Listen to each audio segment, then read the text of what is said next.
About 6 months ago. God, was June 6 months ago? Is that how time works? I don't understand calendars.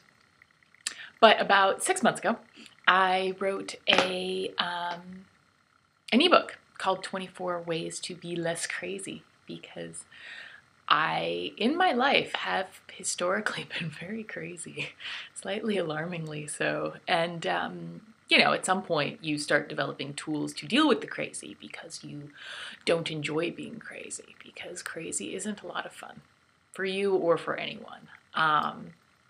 And so I wrote this ebook, and it has 24 things that I do. And, some of them feel very simple, but also very pertinent in a way that I think we just don't think of. Like, I still forget to eat. Like, if I'm tired and overwhelmed and I feel this deep, dark urge to start hurling things at the wall, chances are it's because my blood sugar is low and I just haven't had enough protein that day. And it's amazing how often this actually still happens. But anyway, I wanted to talk about one of my favorite tips in the ebook today. And I couldn't really decide between number 8, feelings are carrier pigeons, and I think it's number 12, write it out. And I'm going with the writing out your feelings tip because this is the one that I use every day, sometimes multiple times a day. It sort of stemmed from a practice, I think it's from Julia Cameron's The Artist's Way book, of morning pages, where every morning you wake up and before you do anything else, you write out longhand 3 pages just of whatever is at the top of your head, the anxieties and the crap that's just floating around there. And if you don't skim it off the top, it will affect your entire day. It'll just sort of sit there and hover and creep in and like jump on you when you're least expecting it. So it's a really handy tool because if you put your pen down to the paper and you're not allowed to lift the pen until 3 pages are gone, you're not going to be filtering much. You're just going to let off all the steam, anything that's holding you back, anything that's sitting there and not letting you move forward, anything that's sort of, infecting your mind with its, evil little ways. So I do that, and I'll do it for a few months, and then I'll forget for a few months, and then I'll do it again. And whenever I start it up, there are a few days where it's just a whole lot of awful stuff that comes up.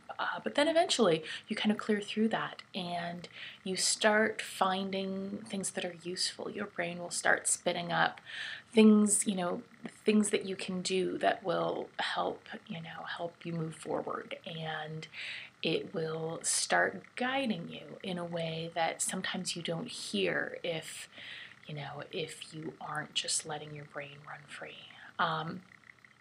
So I really also like to extend this into writing out feelings. If I have a specific feeling that jumps up and like claws at my heart, I will sometimes just open up a blank document and sit down and write about it for 5 minutes. Some people work better talking about it. I've also sat in my car and driven around and just sort of talked to myself about whatever I'm feeling. But writing is sort of the easiest way to do this for me, at least.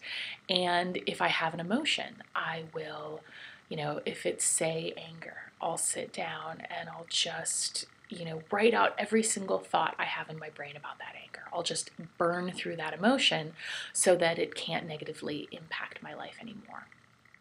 And as I do this, it starts to lift. If you give that emotion a voice, then it doesn't need to hang out with you anymore. You're hearing what it has to say, and sometimes, after I've burned through the emotion, I'll realize that there's really an action I need to take about it. Maybe I need to talk to somebody. Maybe I need to change something about my life, and that's often information I can't get to if the feelings are crowding it out, and that's where writing can help. You know, it takes some experimentation, it takes playing with it a little bit, but I found it one of the best tools I have to keep myself from really being insane. So that's one of them. Yay!